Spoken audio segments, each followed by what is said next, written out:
ওই ইম্পোর্টেড ওয়াইনগুলো তো সব আমার ছিল, তুমি নিজের ঘাড়ে দোষ নিলে কেন? কাজে জয়েন করার সময় প্রতিজ্ঞা করেছিলাম ম্যাডাম, আমি এই রেস্টুরেন্টের কোনো ক্ষতি হতে দেবো না। তাই বলে আমার শাস্তি তুমি নিজে মাথা পেতে নেবে?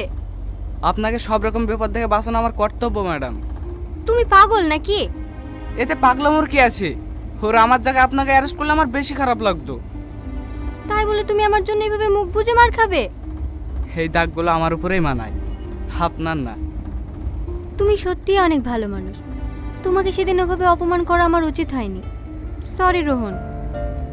আরে সরি কেন বলছেন? আপনার মুখ থেকে এই শব্দটা শুনতে আমার ভালো লাগে না। পাগল। দাঁড়ান দাঁড়ান, এই গলিতে আমার বাড়ি। আসছি ম্যাডাম।